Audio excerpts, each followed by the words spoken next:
So ito mga kalikot, no, nai-set up na natin yung video natin, no? So medyo gumagalaw lang, kaya yan, ayun na. So malalaman nyo na kung saan dito ang sira sa mga regulator ng motor natin, no?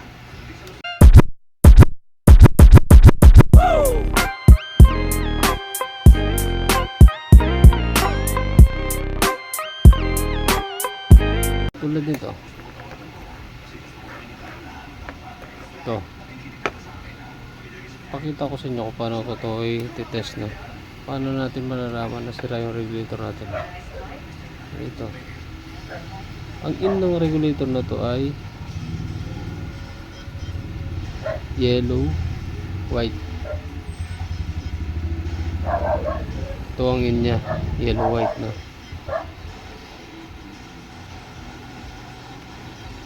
So i-test natin to kung ito ay okay, at ang out nito ay green, red. Pag i-test natin to kung sino man yung kadikit na ito,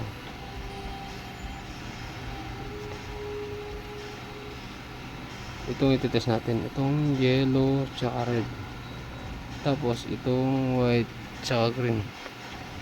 So i-test natin, no?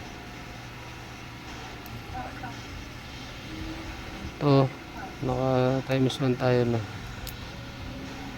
ang pagtitest nito ng regulator na to, titest natin ay para itong isang diode. Lagyan natin to sa red, itong flat yellow. Tingnan nyo, hindi siya pumalo, no? Walang palo.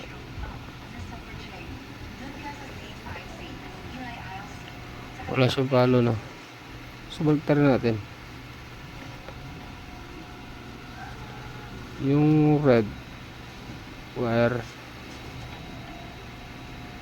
ay black at ang yellow ay sa red, no? So wala rin siyang palo, no? So dito tayo sa kabila, ito sa white, green. Ito ang out nung green, ito ang in yung white. So subukan natin. So yun, no, meron siya reading, no? So baliktad natin. Baliktad natin yung front. Dito naman siya sa red.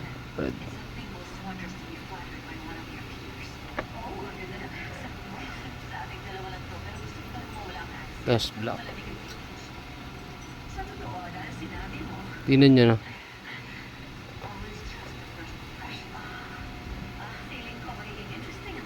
Hindi siya pumalo, no, mga malikat, no? Hindi siya pumalo. So ibig sabihin, itong magpartner na to, ito ay good.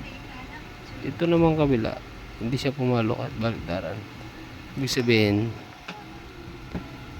yung kabila ay bad, no? So this mean ang regulator na to ay sira. So ito, dito tayo sa isang regulator, no? Makikita natin kung ito ay good or bad, no? So ulitin ko, ang in nito, in na papunta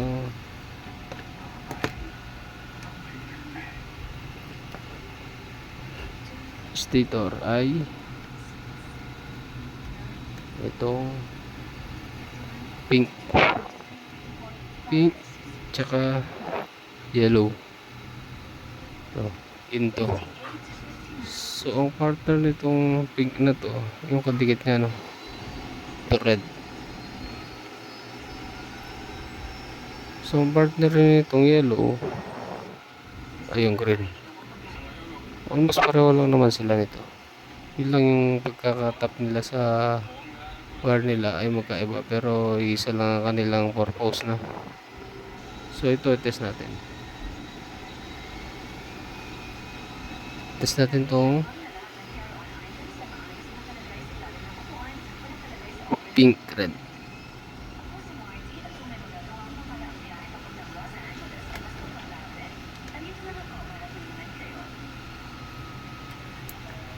Makikita naman natin sa tester natin.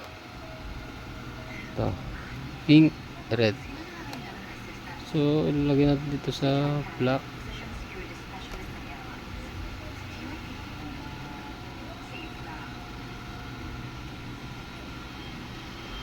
Black rod sa red wire. Tapos ito, pink sa white rod. Ay, sa red rod, no? Tignan nyo. So, wala siyang palo, no? Babaliktar natin, no? Baliktar na natin yung prod ng tester.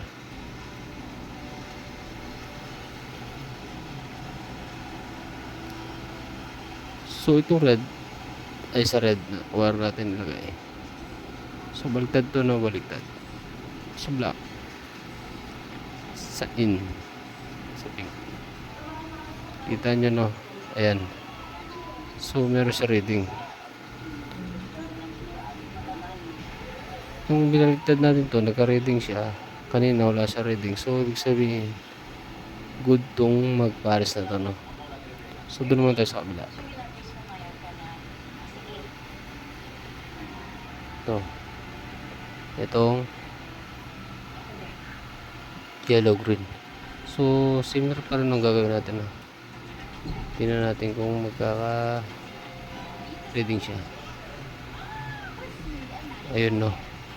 May reading siya. Kitang-kita naman, no? So, baliktar natin yung rod.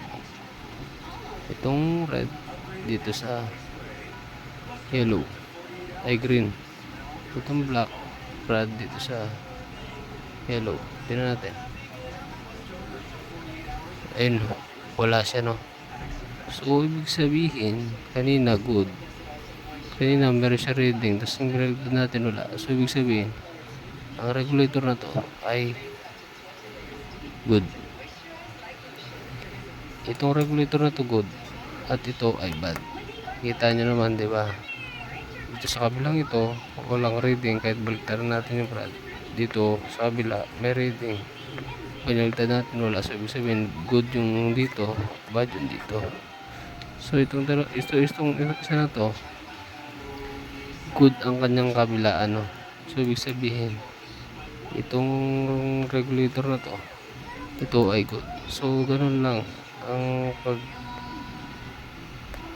pag-test kung ang regulator ng motor natin ay sira. So, hanggang dito na lang. Sana meron kayong mapulot na kalaman. Shoutout na sa nakakaalam kung paano malaman ng sira nito. Shoutout na lang sa inyo. Ito ay para lamang sa mga baguhan sa pag-test ng regulator. So, hanggang dito na lang. So, maraming salamat. Paki-subscribe at like na lang at paki-hit ng notification bell. So, salamat ulit.